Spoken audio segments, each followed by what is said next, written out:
عورت برابری کا تقاضا کر سکتی ہے، کیا یہ درست ہے؟ یہ ایک سوال ہے۔ اگر تو اسلامی نقطۂ نظر سے بات کی جائے اور ہونی بھی اسلامی نقطۂ نظر سے چاہیے تو یہ بات تو بالکل غلط ہے، چونکہ یہ برابر ہو ہی نہیں سکتی۔ اللہ رب العزت نے خود فرما دیا الرجال قوامون علی النساء، اللہ پاک نے فرما دیا کہ جو مرد ہے نا یہ حاکم ہیں عورتوں پر۔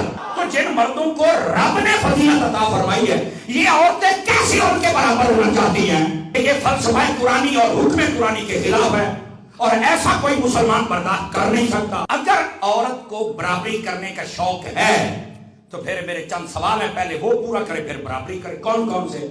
بھائی پھر ایسے کرے نا، جب یہ بازار میں نکلتی ہے تو اگر کسی کا کندھا ٹچ ہو جائے تو پھر اس کو چیخنا نہیں چاہیے، پھر کہتی ہے تیرے گھر مائیں بہنیں نہیں، میرے گھر ہیں پر تیرے جیسی بے غیرت نہیں ہے۔ اگر برابری ہے تو پھر آنا، ہمارے تو کندھے ٹچ ہوتے رہتے ہیں، ہم تو کسی کو بلکہ ہم تو سوری کہتے ہیں، بلکہ بس اوقات تو ہم گلے لگا لیتے ہیں، تو تیرے ساتھ کیا کرے بتانا۔ دوسری بات، اگر برابری کا شوق ہے تو چلنا مرد تو 20 منزلیں اوپر چڑھ کے سیمنٹ کی بوریاں اٹھا کے لے کے جاتا ہے، اینٹیں لے کے جاتا ہے، نیچے کھڑا ہو کر اینٹیں اوپر پھینکتا ہے، تو آنا نکل میدان میں ذرا ایک دن تو برابری کر کے دیکھنا مزدوری میں۔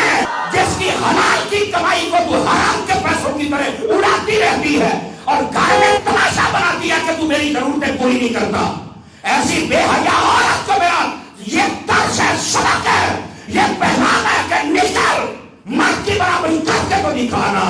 اگر مرد کی برابری کرنی ہے تو میرا پھر ایک اور مشورہ ہے، ہم تو جب جانا ہو لیٹ ہو جائیں تو بسا اوقات ہمیں بس کی چھت پر بیٹھنا پڑتا ہے، لٹک کے جانا پڑتا ہے، ہمیں تو قطاروں میں لگ کر گھنٹوں کھڑے ہونا پڑتا ہے، تو کبھی تو بھی بس پر لٹک کے دکھا۔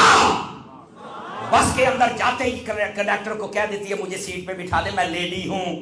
میں کہا تم لیڈی کیڑی ہے؟ جنہیں 500 روپیہ کرایہ دیتا ہے وہ تو حق نہیں ہے، حق مارنے کے لیے اپنے آپ کو لیڈی ظاہر کر دیا، یہ کیسے برابر ہو سکتی ہے؟ تو کبھی ہل چلائے نا کھیتوں کے اندر، آدھی رات کے ٹائم 12:20 پہ پانی دبا رہا نہ چل کے، تو اس کو پتا چلے نا گندم کی کٹائی کیسے ہوتی ہے، پتا چلے نا کہ پھر اس کی جناب دانے کیسے نکالے جاتے ہیں۔ اب گھر بنا لیا نا جی، خود آ کے یہاں یوں کر لو، یہاں یوں کر لو، یہاں یوں کر لو، اس کمرے میں یہ رنگ کرنا ہے، اس میں یہ رنگ کرنا ہے، اس میں یہ رنگ کرنا ہے، ٹنگ چڑھا کے بیٹھی ہے۔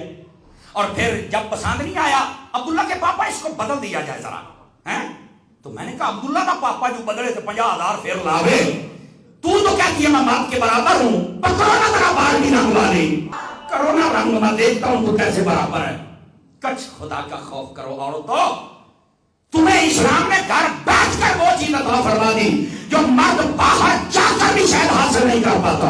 اب تمہیں کیا دیا ہے؟ سب سے پہلے تو تمہیں تحفظ عطا کیا اور دوسرے نمبر پر تمہیں گھر کی ملکہ بنا دیا ہے، بچوں کی مالک تم، پیسوں کی مالک تم، گھر کی مالک تم، ہر چیز تمہارے ہاتھ پر، اور پھر تمہیں شوق چڑھا ہوا ہے۔ تو یہ جو تقاضا ہے کہ عورت برابر آ جائے تو پہلے یہ چیزیں پوری کر دے تو برابری کا مل جائے گا۔ تو جب یہ نہیں کر سکتی، اسلام نے تجھے دھوپ سے بچا لیا، سردی سے بچا لیا، لٹکنے سے بچا لیا، تجھے مزدوری کرنے سے بچا لیا، لوگوں کی گالیوں سے بچا لیا، لوگوں کی نگاہوں سے بچا لیا، گھر کی ملکہ بنا دیا، تجھے گھر کا سارا پیسے کا مالک بنا دیا۔